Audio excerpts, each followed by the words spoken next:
Okay, let's try to discuss the first illustrative problem in your modules. So I've just put the solutions in here para mabilis ang discussion.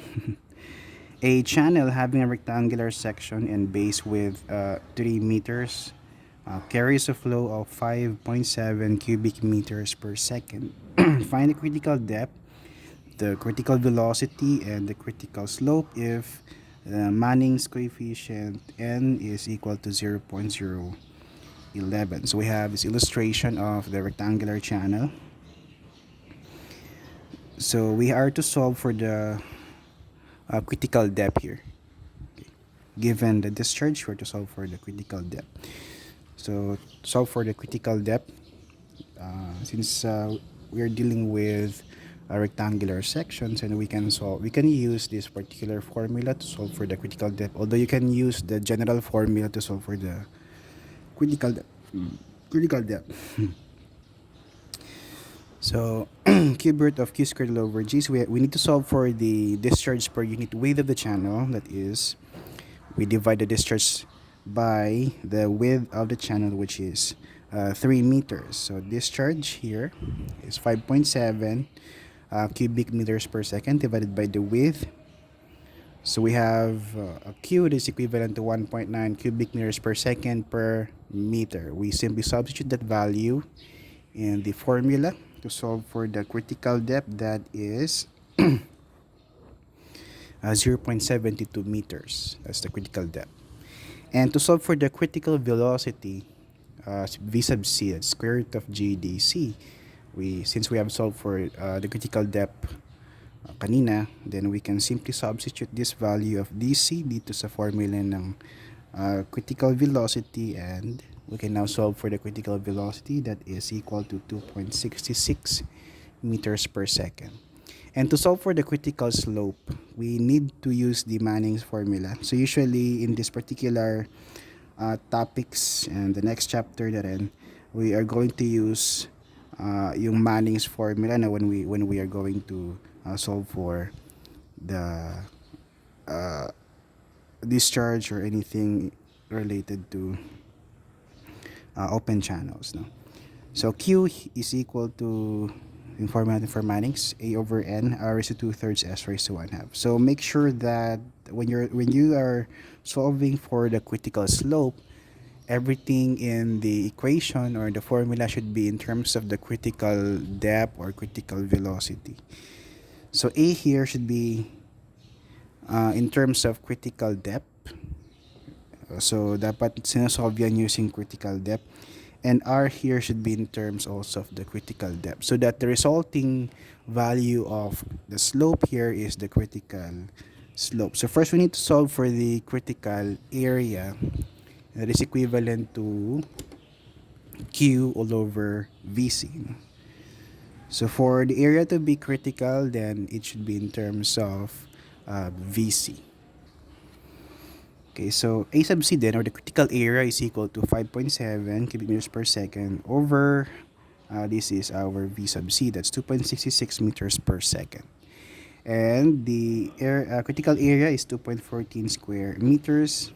Okay, ito na yung critical area natin. Remember, the hydraulic radius is equal to area, that's the ratio of the area and the wetted perimeter. So area here should be the critical area, and the perimeter should be in terms, is the critical perimeter, which is solved using the critical depth. Okay. So P sub C then is equal to 3 meters yung width ng channel natin plus 2 DC. No? So remember yung rectangular section natin, the width is 3 meters, and this is our critical depth DC, which we have solved a while ago. So PC, so ang critical depth natin is 0.72. So P sub C then is 4.44 meters. And we can now solve for the critical slope using the Manning's equation. So this is the critical area, and this is the hydraulic radius. this should be the critical area, and this should be the critical wetted perimeter. So that the resulting value of S is the critical slope. Okay. Yeah. Okay, next problem. A wide rectangular channel excavated from clean.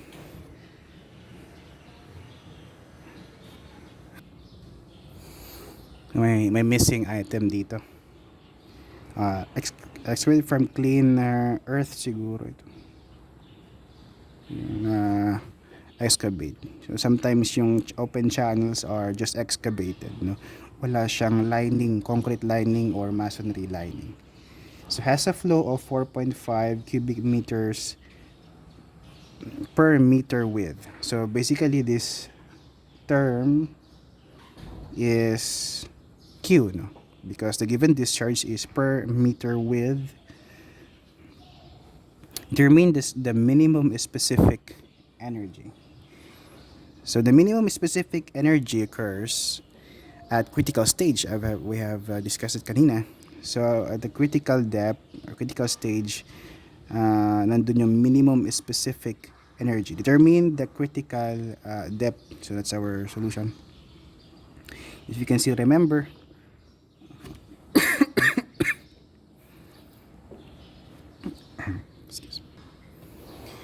kasi remember E minimum kanina sa graph natin is equal to 3/2 of the critical depth. So if we can solve for the critical depth, then we can simply solve for the minimum energy to produce yung discharge, no? So DC is equal to, so since the channel is rectangular, so we can use this formula to solve for the value of DC. So given naman yung Q, so Q is 4.5 cubic meters per second per meter, I should say, per meter. Yan. So ito yan. And DC now is 1.273 meters. Okay. So using yung energy equation natin, E is equal to V squared all over 2G plus D. So, and we are solving for the minimum value of E or specific energy.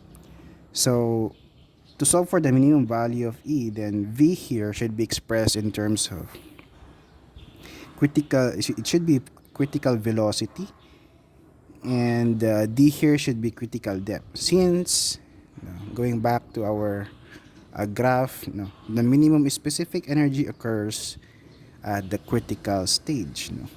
So if we solve E in terms of VC and DC, then the resulting value would be the minimum specific energy. So first we need to solve for the value of VC, which is equal to square root of GDC. Okay, DC was solved a while ago. So we can now solve for VC. VC is 3.534 meters per second. So if that is the case, we can now solve for E. So substitute lang natin yung value ng VC dito. So VC squared all over 2G plus DC. So the minimum specific energy is 1.91. That's 1.91 meters. Or we can solve for E minimum using yung kaninang formula natin sa graph, using yung graph kanina. So E minimum is just 3/2 of DC. So 3/2 of DC is 1.91. So you should get the same result. Okay, it's the minimum specific energy. Okay, so that is number 2. Then number 3.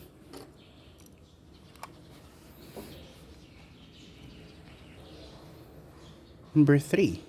Water is flowing in a rectangular flume with a velocity of 4 meters per second and a depth of 1 meter. Is the flow upper or lower stage? What is the alternate stage of flow? Assume width of the channel to be 1 meter. So we're going to assume a 1 meter strip of the channel. So we're going to identify whether the given flow here is upper or lower stage. So how do we know whether the flow is upper or lower stage? So we have, I think I have presented in your modules three methods how to do it. So first is that we can solve for the critical depth. So if you can still remember yung graph kanina na present, yung first graph hindi yung second graph. So DC can be used to identify if the flow is upper or lower stage. No? So if the existing depth, in this case we have 1 meter. If the depth is greater than DC, if the depth is greater than DC, then the flow is subcritical or nasa upper stage yung flow. No? Let's try to go back dun sa graph. Saan na ba yung graph natin? Para ma-review natin. Ito. So going back to the graph, so this is DC. Now, if the given depth is greater than DC, then the flow is at the upper stage. So upper stage siya. If the given depth is less than DC, that means nasa lower stage siya. So pag upper stage, ang tawag natin dyan ay subcritical flow. Pag lower stage, we call it supercritical flow. So one indicator is the value of DC. We compare it to the given or existing value of depth. So let's do that. So first, we need to solve for DC. It's simply equal to cube root of q squared over g. And yung discharge per unit width natin can be solved by multiplying yung velocity, which is given at 4 meters per second, and the depth. So since 1 meter naman yung depth, that means ang discharge per unit width is 4 cubic meters per second per meter, and we can now solve for DC. DC is 1.18 meters, which is obviously greater than the existing depth, which is 1 meter. That means that the flow is at the lower stage, and the flow is called supercritical flow. Okay, nasa lower stage siya. Another way to solve or identify whether the flow is laminar or upper or lower stage is by solving the Froude number. Okay. If Froude number is exactly equal to 1, that means the flow is at the critical stage, which means yung depth doon ay exactly equal to the critical depth. If the Froude number is less than 1, that means the flow is on the upper stage. And if the Froude number is greater than 1, then the flow is at the lower stage, which is supercritical. No? So indicator natin is Froude number. So we solve for the Froude number that's equal to, this is for rectangular sections. So velocity all over square root of GD. Remember, this D should be the existing D or the actual depth, no? Okay, kapag ginamit mo yung DC dyan, Froude number will be equal to 1. Sorry. So D yan. So the Froude number here is 1.28 yung Froude number natin, which is obviously greater than 1. That means that the flow is at the lower stage, no? Now, another indicator is the critical velocity. So another indicator is the critical velocity. So we can solve for the critical velocity and compare it with the existing velocity. No? So the existing velocity or the actual velocity is 4 meters per second. Now we can compute for VC. So VC is equal to square root of GDC.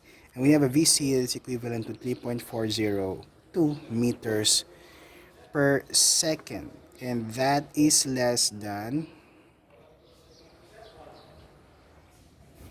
2. So that is less than V. This should be, sorry, mali yung notation ko dito. This should be less than V. V here is equal to 4 meters per second. Okay? So, yung actual velocity is mas mabilis compared sa critical velocity, which means that the flow is the supercritical stage, or the flow is supercritical, nasa lower stage siya. So, please correct na lang sa module ninyo yung uh, sign natin dito. It should be less than, or V is greater than VC. Pwede rin naman ganun. Okay? So, we have three indicators.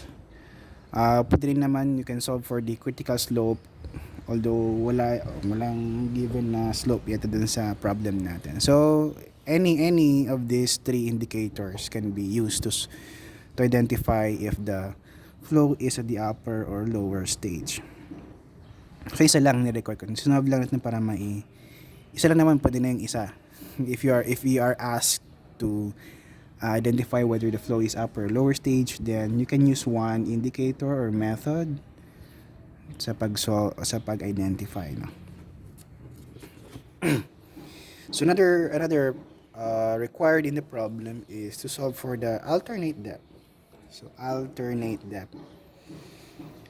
So since the flow is at the lower stage, so 1 meter yung depth niya, kaya nasa lower stage siya.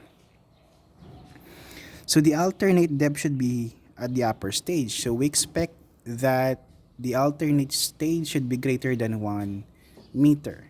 Okay. So how do we solve for the alternate depth of flow? Okay, so the actual depth, the given depth is at the lower stage, it is 1 meter. Diba, yung D natin is 1 meter. The alternate depth, okay, let's say D sub A should be greater than 1 meter, since the alternate depth should fall sa upper stage, no? Which requires a greater amount, a larger depth, no? So we go back to our equation kanina sa energy equation. So we solve for the specific energy, since ang condition natin is that the same specific energy, the same discharge, but we are to solve for the alternate depth. So solve natin yung energy, specific energy, that is equal to V squared all over 2G plus D. So ito na yan. And the specific energy is 1.82 meters. Okay. And then we're going to use this formula, or you can use this formula naman, yung energy equation natin, but you should express V here in terms of D. So express V in terms of D. E is 1.82. Okay. Or we can use this since given naman yung discharge natin. So Q, assuming a 1 meter width of the channel, Q is the product of the velocity and the area. So 1 meter yung depth natin, and then the width is also 1 meter. Okay, so this would be the discharge in the open channel. And the area is 1 meter, yung width ito So this is width, that is 1 meter. We are solving for the alternate depth D. So area here should be expressed in terms of D, no? And Q here is the same kasi nga same discharge, same specific energy. So E here should be 1.82, same discharge, same specific energy, different value of D. Okay. And then solve for D. So you can use your equation solver in your calculator, so you can use trial and error to solve for the alternate depth D. So in this case, ang makukuha natin ay 1.41 meters. Yung alternate depth niya is 1.41 meters. So yung depth kanina is 1 meter, ano? Yan. So D here is 1.41. So remember to check, no? So it should be greater than yung D kanina since D dito ay lower stage and this should be upper stage. And it should also be greater than DC. Ano ba yung DC natin? DC is 1.18 meters, no? So nasa upper stage siya. Okay? So that is problem number 3. Okay, next, last problem. Problem number 4. Ito yung problem number 4 natin. Water flows at the rate of 25 cubic meters per second in a trapezoidal channel having a base width of 3 meters and side slope of 4 horizontal and 3 vertical. If the canal is lined with concrete ang N natin for concrete is 0.013. Determine the critical depth, the critical velocity, and the critical slope. Okay, so this in ngayon. So we have a non-rectangular section, we have trapezoidal section, so we can no longer use yung derived formula for rectangular sections kanina to solve for the critical depth. So we're going to use the general formula to solve for the critical depth. Okay, so for any section, the critical depth can be computed using this formula. So this would be our illustration for this particular problem. So the base width is 3 meters, side slopes would be 3 vertical, 4 horizontal. And the special triangle, that means that the hypotenuse is 5, no? And this would be B, yung upper base ng channel. So to solve for the critical depth, we have this formula. You can actually derive a formula for trapezoidal sections using this formula. That's in terms of DC, you know. So para isa lang yung formula ni although it's also applicable for for rectangular sections. Kung ayun yung i-memorize, mag-memorize ng napakaraming formula, you can just memorize this general formula since this can be applied in any section, no? So that's q squared all over g equals a cube all over b. And q is given naman. Constant kasi yung q, ano? And a here should be expressed in terms of d, and b here should also be expressed in terms of d, so that the resulting value of d is the critical depth. Okay? So, yun muna ang gagawin natin. We are going to express A and B in terms of D. Okay. So, mag-review natin yung solid mensuration natin. So, first yung B muna. Yung upper base ng trapezoidal natin. Let's express it in terms of D. So, B. So, B here is equal to 3. Yung lower base natin. Plus, if this would be x, no, that's 2x. So, we need to express x in terms of DC. How do we do that? We do it by ratio and proportion. So, we know that x, ito, kamatch yung horizontal component nito. That's 4 over 3 equals x over DC. So, we now have x in terms of DC, so that we can now substitute this value of x dito sa formula natin ng DC. So we have 3 plus 2 times 4/3 of DC. So we now have this value of B in terms of DC. Ayan. So solve na yung denominator natin dito. Next is to express A in terms of DC. So A, area ng trapezoid. So area of trapezoid is yung average ng dalawang bases times yung height. Or in this case, we have DC. Ano? So B plus yung lower base plus upper base divided by 2 times DC. And we already have solved B in terms of DC. So, very simple na lang. Substitute natin tong value ng B dito. And we have this expression or equation. So, area now is equal to 3DC. Pag simplify natin to, i-distribute mo yung DC dito. Plus 4/3 of DC squared. Okay. Yan. Okay, next, now we can since we have already expressed A and B in terms of DC, then we can now substitute it in our working equation or formula, that is Q squared all over G. Q is 25 cubic meters per second. This is B, no? Cube. And this is, it should be A, I should say. A cube. And this is B. Okay. And using equation solver, or you can manipulate this particular equation and then have an expression of DC and then solve DC. No? So it is equivalent to 1.52 meters. Okay. Critical velocity.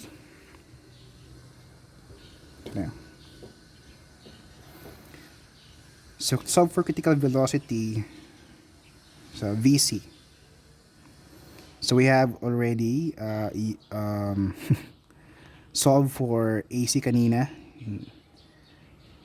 AC, yeah. We have solved for AC. We have formulated an expression or an equation of AC in terms of DC, no. So, and that is equivalent to ito. That's 3 DC plus 4/3 of DC squared. So yan yung AC natin. To solve for VC, our basic formula for discharge is Q equals AV. VC is equal to Q all over AC. So make sure that the area here, area of flow, is the critical area. No? And with that, we can now solve for AC, which is 7.64 square meters, and we can substitute this value dito sa equation natin, AC, and we will be arriving with VC is equivalent to 3.27 meters per second. That's the critical velocity. And then the critical slope is solved using the Manning's formula, and kanina is given at 0.013.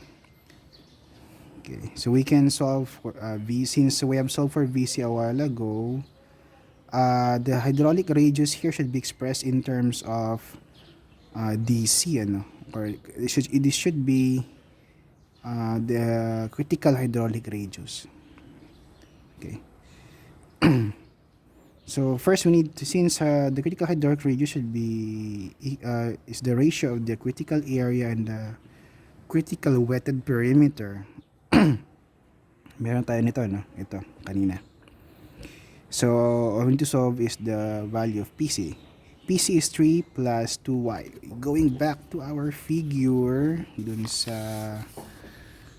So, P sub Z is equal to 3 meters plus, if this is y, then 2y ito. And y here should be in y should be expressed in terms of DC here, or should be solved using the value of DC. So YC dapat yan. Okay. And that is YC is solved using ratio and proportion. So ratio and proportion natin. So yan.